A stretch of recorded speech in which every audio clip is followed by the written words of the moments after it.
back into Funko Pop Land here on Terrific Non-TV Toys, and I debated whether or not to show maybe just one of these per episode, but I thought, oh, what the heck, life is short, we'll do all three of them in one episode. I have 3 out of 4 of these Archie Comics themed pops that are shown on the packaging here. You see Archie Andrews, Betty Cooper, Veronica Lodge, Jughead Jones. And so 3 out of 4 ain't bad, because I got what I consider the primary 3 characters, although Veronica Lodge is very much a primary character, but if you only have to name 3 Archie characters, it's likely you'll name these 3. I'd like to say that they are in the 1, 2, 3 position, which 1 and then 2 and 3 you can argue about who is 2 and who is 3.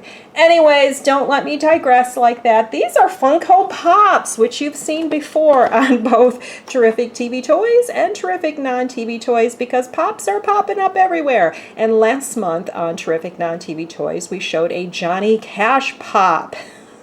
Recently, we've shown a Snoopy pop, and there even was a Batgirl pop on a prior episode, and there might still be a pop or 2 to come on one or the other collectible series here on BRBTV. But let's look at Archie Andrews. All of these are coming out of the box. I am an out-of-the-box kind of girl in most cases. So we got Archie Andrews from the comics. He's got his classic look here, you can see, with his orange checkered pattern pants and his R vest, R for Riverdale, his high school. He's got his freckles too. I love that. So let's take a look at the packaging. He's number 24 here. And the back you saw, I got the Funko logo, the number 24. America's typical teenager. Yeah, you could argue that, at least back in the 1950s, though Archie has really been much more modern in recent years with the TV show Riverdale and all of that, and even in the comics have really been updated a lot in recent years. Okay, and I'm going to take this out, and it's just going to be very simple because Funko does that for us. They make it really easy to open their packaging. Applause for that. And here is Archie, and he's got a swivel head, I can see right away.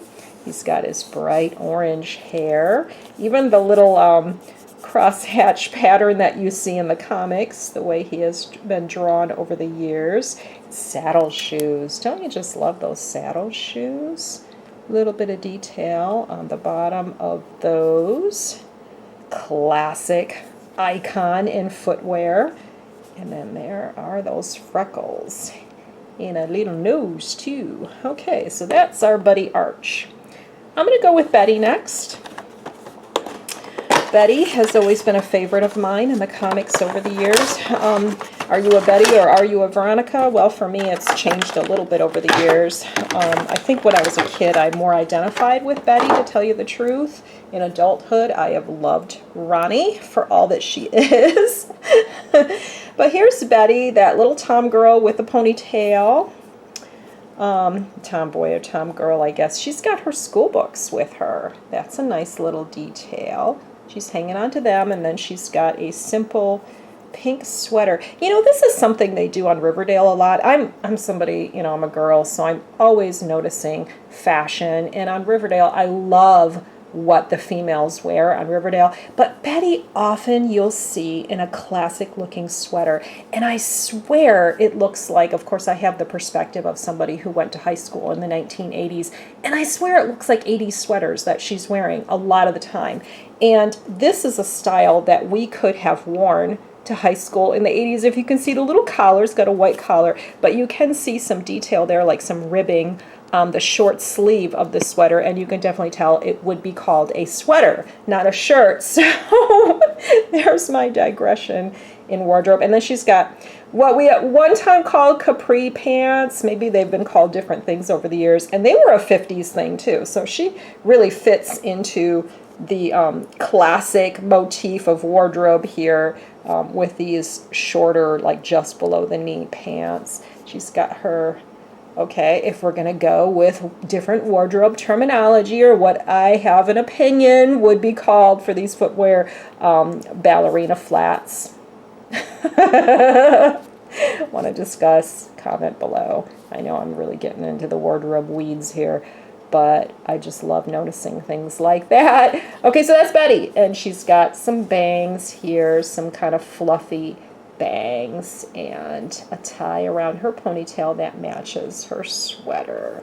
So sweet. Okay, Betty. And here's Jughead, and I'm seeing some tradition here for him too. Speaking of Riverdale, one of the themes of the Archie comics that they have not really replicated on the Riverdale show is something pushed heavily in the comics that defined Jughead, and that was his love of food.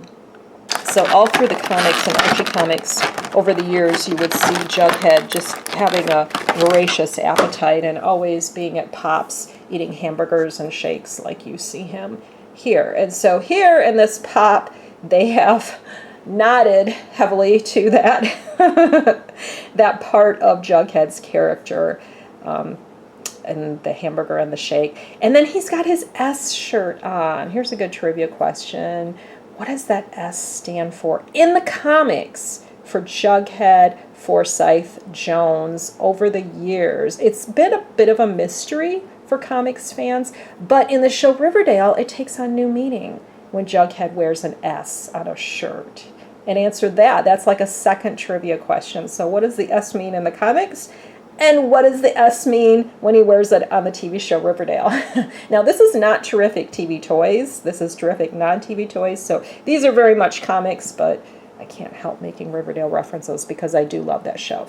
Okay, here is Jughead with the head swivel also, and the trademark cap, which you see, it looks like a crown, okay? And that's what it looked like in the comics. Again, another Riverdale reference. On Riverdale, he wears this sort of stocking cap that's got a little bit of point on the flap and then some pins or something on it. So it's a wonderful modern recreation of Jughead's hat in the comics. But you see his facial features that I think are pretty good for Jughead. A little bit of detail on the back of his head and hair, and then a simple outfit, pants and that shirt with the S on it. And maybe those are meant to be sneakers, huh? They're definitely lace-up shoes of some kind. Either sneakers or just regular men's shoes.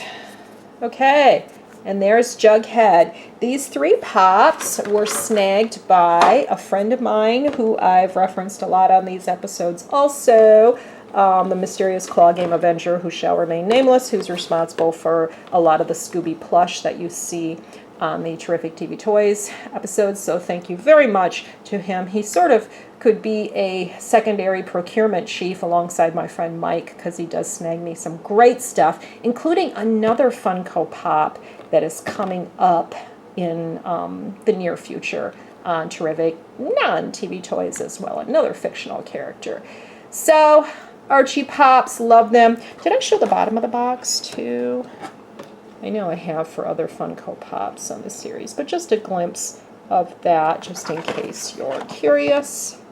Okay, I think we've run through all the detail. These are wonderful. They'll go on a shelf downstairs in the BRBTV Batcave, which has a section on Archie comics. All right, thanks for watching once again, and keep it tuned to BRBTV for more terrific non-TV toys.